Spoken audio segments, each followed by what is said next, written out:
Hi guys, നിങ്ങളുടെ മൂലാങ്ക് അല്ലെങ്കിൽ നിങ്ങളുടെ കിങ് നമ്പർ ഒന്നാണോ?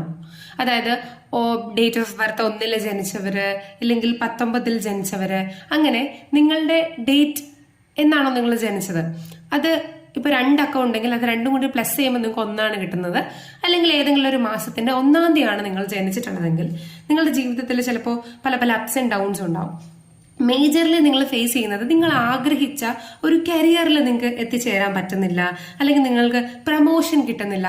പിന്നെ ഓവർലി നമ്മുടെ ഉള്ളിൽ ഒരു ലീഡർഷിപ്പ് ക്വാളിറ്റി ഉള്ളതുകൊണ്ട് എവിടെയും നമ്മളൊന്ന് ഒറ്റപ്പെട്ടു പോകുന്ന ഒരു എനർജി. പിന്നെ ഈഗോ ക്ലാഷസ്, നമ്മുടെ റിലേഷൻഷിപ്പിൽ ഈഗോ ക്ലാഷസ് ഉണ്ടാവാം. ഇങ്ങനെ ഒത്തിരി ബുദ്ധിമുട്ടുകളുണ്ടാവും. കാരണം ഈ മൂലാങ്ക് അല്ലെങ്കിൽ കിങ് നമ്പർ 1 എന്ന് കിട്ടുന്നവരെ നയിക്കുന്നത് സൂര്യനാണ്. അപ്പൊ സൂര്യന്റെ ആ ഒരു ഫോക്കസും ആ ഒരു എനർജിയും ആ ഒരു പോസിറ്റിവിറ്റിയും ആ ഒരു എന്തൂസിയാസവും നമ്മുടെ ഉള്ളിൽ എപ്പോഴും ഉണ്ടാവും.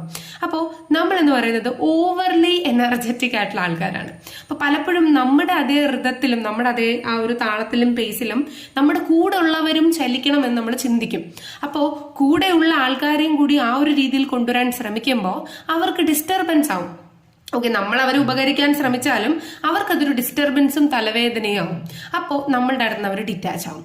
കരിയറിലും നമുക്കിതുപോലെ നമ്മൾ മാത്രം ഉയർന്നു നിൽക്കുന്നു എന്നുള്ള ഈഗോ ഇതുണ്ടാവും. അതുപോലെ നമ്മുടെ പാർട്ട്ണർ നമ്മൾ പറയുന്ന കാര്യങ്ങളെയെല്ലാം ഒരു നെഗറ്റീവ് സെൻസിൽ മനസ്സിലാക്കിയിട്ട് നമുക്ക് നെഗറ്റിവിറ്റി തിരിച്ചിങ്ങോട്ടേക്ക് തരും. പക്ഷേ നമ്മൾ അറിയുന്നില്ല ഇത് നമ്മുടെ ആ ഒരു കർമ്മയാണ്. ഓക്കെ, നമ്മുടെ പാസ്റ്റ് ലൈഫുമായി ബന്ധപ്പെട്ടതോ അല്ലെങ്കിൽ നമ്മുടെ ഈ ഒരു മൂലാങ്ക് ഇങ്ങനെ ആയതുകൊണ്ട് ഇതിനെ കൺട്രോൾ ചെയ്യാൻ പറ്റാത്ത നമ്മുടെ കർമ്മയാണ്. ചില ആൾക്കാർക്ക് ഇത് വലിയ പ്രശ്നമാകില്ല, ചില ആൾക്കാർക്ക് ഇത് ഭയങ്കരമായിട്ട് അവരുടെ ജീവിതത്തിൽ ഇമ്പാക്ട് ചെയ്യും. അപ്പോൾ ഇങ്ങനെ ഇമ്പാക്ട് ചെയ്യുന്നുണ്ടെങ്കിൽ ഇതിനെ എങ്ങനെ കൺട്രോൾ ചെയ്യാം, ഇതിനെ എങ്ങനെ റെഗുലേറ്റ് ചെയ്യാം എന്നാണ് ഞാൻ അതിനകത്ത് പറയാൻ ഉദ്ദേശിക്കുന്നത്.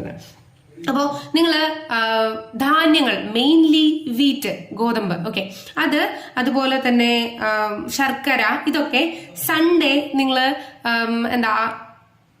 ഡൊണേറ്റ് ചെയ്യുന്നത് നല്ലതായിരിക്കും. ഓക്കെ, അതുപോലെ സൂര്യഭഗവാന് നിങ്ങൾ വാട്ടർ കൊടുക്കുന്നത് നല്ലതായിരിക്കും. രാവിലെ സൂര്യ നമസ്കാരം ചെയ്യുന്നത് നല്ലതായിരിക്കും. അതുപോലെ ഒരു ദിവസത്തിൽ 11 പ്രാവശ്യമെങ്കിലും സൂര്യഭഗവാന്റെ എന്തെങ്കിലും നാമം ജപിക്കുന്നത് നല്ലതായിരിക്കും. സണ്ണിനോട് നിങ്ങൾ പേഴ്സണലി സംസാരിക്കുന്നത് നല്ലതായിരിക്കും. അതുപോലെ സൂര്യൻ എന്ന് പറയുന്നത് ഹയർ അതോറിറ്റിയാണ്. അപ്പൊ നിങ്ങളുടെ ബോസിനെ അല്ലെങ്കിൽ നിങ്ങളുടെ വീട്ടിലുള്ള അച്ഛനെ അല്ലെങ്കിൽ മുതിർന്ന പുരുഷന്മാരെ, ഫാദർ എനർജിയിൽ നിൽക്കുന്നവരെ അല്ലെങ്കിൽ ബ്രദർ എനർജിയിൽ, അതായത് അതോറിറ്റി നിൽക്കുന്നവരെ ഭയങ്കരമായി നിങ്ങൾ ബഹുമാനിച്ചു നോക്കൂ. അപ്പൊ നിങ്ങൾക്ക് അതിന്റെ ഗുണം കിട്ടും. അതായത് സൂര്യൻ എന്ന് പറയുന്നത് തലപ്പത്തിരിക്കുന്നത്, അതോറിറ്റിയെ ബഹുമാനിക്കുമ്പോൾ നമുക്ക് ഗുണം കിട്ടും. അതാണ് നമ്മുടെ മൂലാങ്ക് 1ന്റെ പ്രത്യേകത. അപ്പൊ നിങ്ങൾ അങ്ങനെ ചെയ്തു നോക്കുക, നിങ്ങൾക്ക് പോസിറ്റിവിറ്റി ഉണ്ടാവും. ആൻഡ് ഇത് ഉപകാരമുള്ളവർക്ക് ഷെയറും ചെയ്യുക.